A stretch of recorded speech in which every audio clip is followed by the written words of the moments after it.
নমস্কার, food life love চ্যানেলে আপনাদের সকলকে স্বাগত। আজ একটি বাঙালির খুব জনপ্রিয় খাবার বানাবো। আজ বানাবো ভাপা ইলিশ। খুব সহজে, খুব কম সময়ে কীভাবে এত সুস্বাদু একটি রেসিপি বানানো যায় সেটাই আপনাদেরকে আজকে দেখাবো।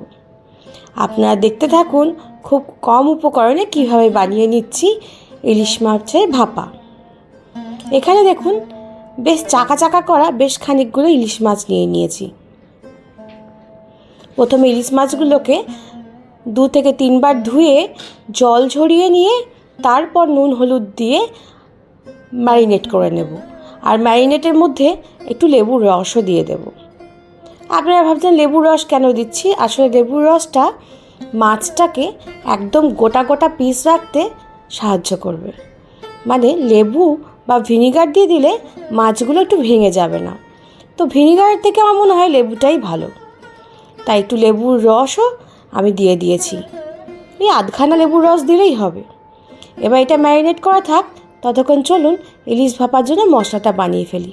প্রথমেই দিয়ে দিয়েছি হলুদ সর্ষে 1.5 চামচ, কালো সর্ষে 1.5 চামচ, তার সাথে নারকেলের পাউডার। যদি আপনাদের কাছে কাঁচা নারকেল থাকে তাহলেও টুকরো টুকরো পিস করে দিয়ে দিতে পারেন। তবে যেহেতু ড্রাই কোকোনাটটা আমার বাড়িতে রয়েছিল তাই সেটাকেই ইউজ করে নিলাম। তার সাথে কাঁচা লঙ্কা এবং শুকনো লঙ্কা মিশিয়ে ঝালটা আপনারা আন্দাজ করে নেবেন। একটা খুব থিক পেস্ট বানিয়ে নিয়েছি। খুব বেশি জল ইউজ করবেন না, কম জল দিয়ে মশলাটা করে নেবেন। মিক্সির বাটিতে বেশ অনেকটা মশলা লেগেছিল, তাই একটু ধুয়ে জলটাও দিয়ে দিলাম মশলার মধ্যে। এবার এই বাটির মধ্যেই দিয়ে দেব 4 টেবিল স্পুন মতো টক দই। টক দইটা ঘরে পাতার দই, তাই একটু পাতলা পাতলা মনে হচ্ছে। আপনারা কেনা দইও ইউজ করতে পারেন। তারপর দিয়ে দেব পরিমাণ মতো লবণ। লবণ তো আগেই দিয়েছিলাম মাছে। গ্রেভির আন্দাজ করে আমরা লবণটা দেব। তার সাথে ছোটো চামচের 1 চামচ হলুদ আর বেশ অনেকটা সর্ষের তেল, প্রায় ধরুন 2 থেকে 3 টেবিল স্পুন মতো সর্ষের তেল এখানে দেওয়া হয়েছে। এবার মশলাটাকে প্রথমে খুব ভালো করে মিশিয়ে নেব, যেন লবণ, হলুদ এবং সর্ষে নারকেলের পেস্টের সঙ্গে তেল খুব ভালো করে মিশে যায়। মেশানো হয়ে গেলে সঙ্গে সঙ্গে আপনারা গন্ধ পাবেন, একটা ঝাঁঝালো সর্ষের গন্ধ, যেটা ইলিশ মাছের আমাদের খুব প্রিয় একটি গন্ধ। এবার মাছগুলোকে মশলার মধ্যে দিয়ে যদি আপনাদের হাতে সময় থাকে তাহলে আধ ঘন্টা থেকে 1 ঘন্টা মতো একটু ম্যারিনেট করে রেখে দেবেন। মানে এভাবে মশলা মাখিয়ে টিফিন কোটোর ভেতরেই ভরে রেখে দেবেন রেডি করে। আবার অনেক সময় হয় না যে আগে থেকে রেডি করে রাখা হয় আর ঠিক খাওয়ার আগে আমরা রান্নাটা করে নিই, প্রিপারেশনটা করে রাখলে খুব তাড়াতাড়ি হয়ে যায়। এবার মাছটাকে ম্যারিনেট করে আধ ঘন্টা থেকে 1 ঘন্টা আমি রেখে দেবো। মাছগুলো দিয়ে ওপর থেকে দেখলেন মশলাগুলো একটু মাখিয়ে দিলাম। তারপর ওপর থেকে বেশ কিছুটা কাঁচা লঙ্কা, মানে গোটা কাঁচা লঙ্কা দিয়ে দেব। এই কাঁচা লঙ্কাটা ভাতে মেখে খেতে কিন্তু দারুণ লাগে। আর ওপর থেকে দিয়ে দিলাম 1 টেবিল স্পুন মতো সর্ষের তেল। আপনারা এটা পরেও দিতে পারেন, আবার এখনও দিয়ে দিতে পারেন। এবার ঢাকনাটা আটকে নর্মাল ফ্রিজে আধ ঘন্টা থেকে রেখে দিলেই হবে। আধ ঘন্টা পর একটা কড়াই চাপিয়ে নিয়েছি।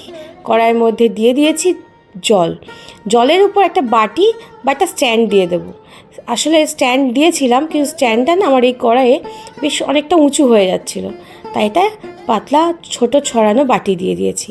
বাটি দেওয়ার পর মুখটা ঢাকা দিয়ে এটাকে মিডিয়াম ফ্লেম করে আধ ঘন্টা থেকে 40 মিনিট মতো ভাপে রেখে দেব। তাহলে আমাদের কিন্তু খুব সুন্দর করে ইলিশ ভাপা তৈরি হয়ে যাবে। জলের মাপটা আপনারা দেখে নিন। কোনো রকমভাবে কিন্তু এই টিফিন কোটোর হাফের উপরে কিন্তু জল ওঠানো যাবে না, কিন্তু জল কিন্তু টিফিন কোটোকে টাচ করবে, এভাবে জল দিতে হবে। ব্যাস, আমার ইলিশ ভাপা তো একদম তৈরি। তবে আজ আমার একটু তাড়া থাকায় আমি সঙ্গে সঙ্গে খুলে দিয়েছি।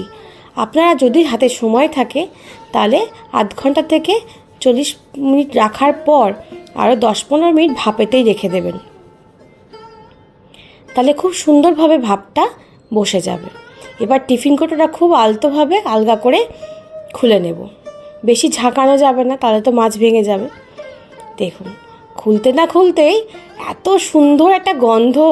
ইলিশ মাছটা ছোট হোক, কিন্তু স্বাদ আর গন্ধ কিন্তু খুব ভালো ছিল। আমাদের ইলিশ ভাপা একদম তৈরি।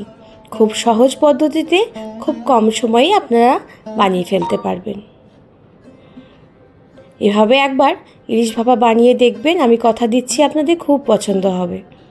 ভিডিওটা ভালো লাগলে একটা লাইক করে দেবেন, আর নতুন বন্ধু যারা দেখছেন তারা সাবস্ক্রাইব করতে কিন্তু একদম ভুলবেন না।